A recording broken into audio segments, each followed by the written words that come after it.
Bullet train जमीन अधिग्रहणात अधिकाऱ्यांकडून कोट्यवधींचा घोटाळा करण्यात आला। पालघर जिल्ह्यात पुनर्वसनाच्या नावाखाली सरकारची घोर फसवणूक होते। कोट्यवधी घोटाळ्याची माहिती लोकशाही मराठीच्या हाती लागली आहे।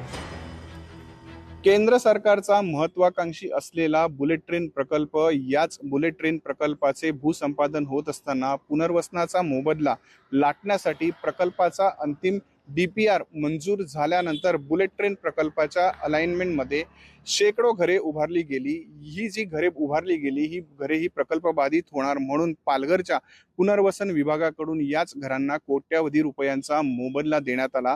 हा मोबदला नेमका कोणत्या व कशा निकषांवर देण्यात आलेला आहे, तसेच प्रत्येक घराला किती मोबदला देण्यात आला, त्याचप्रमाणे या जो मोबदला देण्यात आलेला आहे याचा JMR रिपोर्ट व अंतिम निवाडा याच्या सर्व प्रती लोकशाही मराठीने पालघर जिल्हा पुनर्वसन विभागाकडे मागवल्या असून नेमकं यात काय घडलं आहे याची माहिती समोर येणार असून प्रशासनाकडून याबाबत सर्व माहिती मागवली असून दोषी आढळल्यावर त्यांच्यावर योग्य ती कारवाई करण्यात येईल अशी माहिती पालघरच्या जिल्हाधिकारी डॉक्टर इंदुराणी जाखड यांनी लोकशाही मराठीला दिली आहे।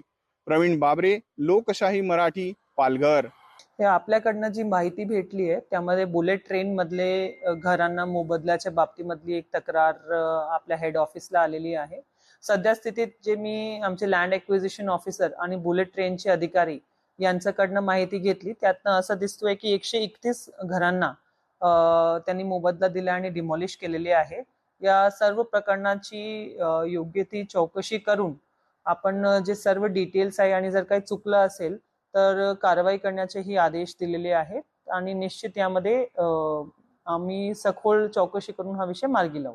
आमच्याकडे अद्याप महसूल विभागाकडून कोणत्याही प्रकारची तक्रार दाखल झालेली नाही आहे आणि तक्रार दाखल झाली तर पुढील कायदेशीर कारवाई करण्यात येईल। अद्यापर्यंत कुठली तक्रार दाखल नाही। यापूर्वीच्या अर्जाबद्दल सांगता येणार नाही, परंतु मी आल्यापासून तरी कुठल्याही महसूल विभागाची आमच्याकडे तक्रार प्राप्त झालेली नाही है। इसमें अभी तो नहीं है, फिलहाल जब से हम आए तो नहीं देखे रहते नहीं।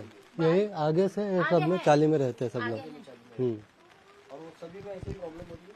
सब में इधर सब में पूरा भरा हुआ है और बाकी घर भी ऐसे पड़े हुए हैं। हाँ। तो पहले लोग रहते थे या नहीं, रहते?